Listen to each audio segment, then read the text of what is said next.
Ici Europe 16h-18h sur Europe 1. Stéphane Bern et Mathieu Noël. 1. Historiquement vôtre.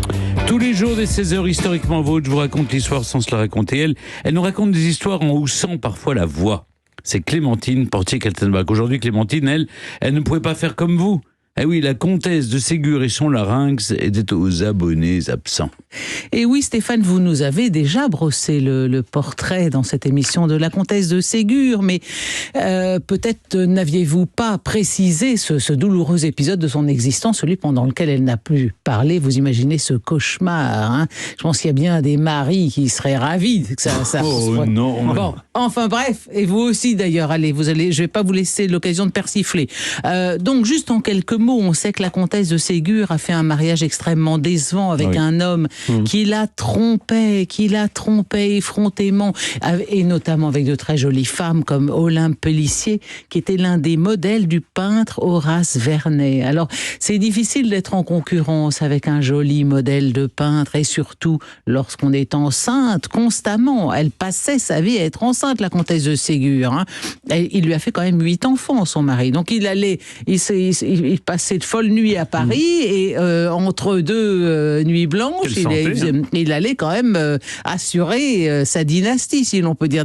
Sophie Rostopchine, donc la comtesse de Ségur, accouche à 36 ans en 1835 du dernier de ses 8 enfants. En résumé, ses premières années de mariage, ses grossesses à répétition, tromperie de son mari, une belle-mère avec laquelle elle ne s'entend pas du tout, et surtout l'isolement dans son château des Nouettes, un château qu'elle a choisi et qu'elle aime. Enfin, elle se retrouve un peu prisonnière de cet endroit. Alors elle sombre dans une grosse dépression et une étrange maladie qui lui provoque un blocage du larynx. Si c'est pas une maladie psychosomatique, ça, comme le poète Mallarmé qui est mort d'un spasme de la glotte, c'est un truc qui n'arrive jamais. Alors elle peut plus parler. Et en 1838, au cours d'une scène de ménage épique avec son mari, auquel elle le reproche de découcher sans cesse, sa voix revient. Alors là, elle se met à hurler, à vociférer, elle donne des coups de pied dans les meubles, et puis hop, son larynx se bloque à nouveau. Et dès ce moment-là, elle ne peut plus communiquer avec son entourage qu'avec une ardoise.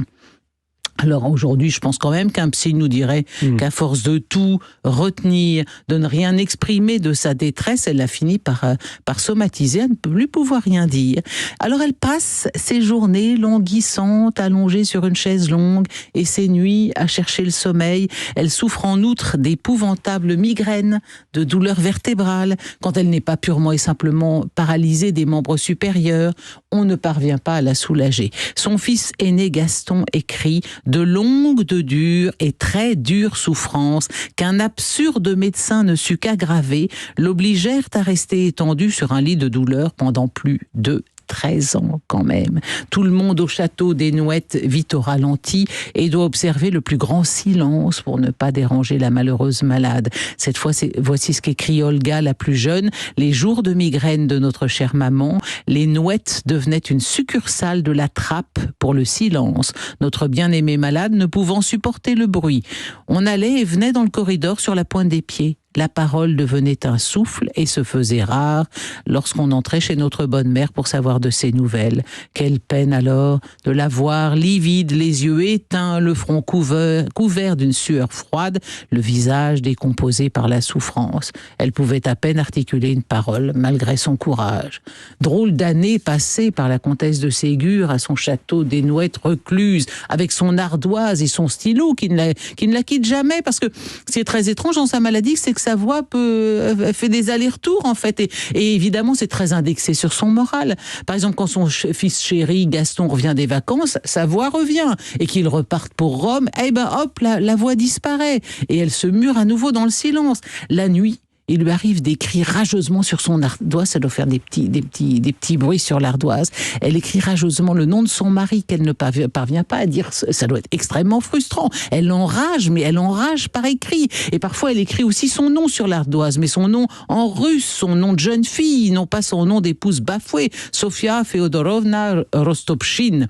Bon, quand ses enfants commencent à faire leur vie, elle va un petit peu mieux. En 47, son Gaston est ordonné prêtre. Bon, alors là, elle retrouve complètement la voix. Elle se remet même à chanter. Peut-être qu'elle est complètement guérie. Voilà. Et finalement, la Renaissance viendra. Donc, c'est pour ça que c'est très probablement une maladie psychosomatique, cette perte de voix, grâce à son mari. Parce que c'est quand même son mari qui était le patron des chemins de fer de l'Est. Il a été sollicité par Louis Hachette, qui voulait créer une bibliothèque de la SNCF. En fait, il voulait créer une sorte de bibliothèque de romans de gare, si vous voulez. Et c'est là que le comte des Ségur a dit, mais ma femme écrit des contes qui sont pas mal et ça serait tout à fait idéal pour cette bibliothèque. Et c'est comme ça elle a commencé à écrire ses premiers livres. Alors après, on le sait, elle a écrit sans relâche pendant 17 ans jusqu'à sa mort, publié 25 ouvrages. Elle va même se battre pour toucher ses propres droits d'auteur, parce qu'à l'époque, une femme n'avait pas le droit de gérer sa propre fortune et de toucher de l'argent.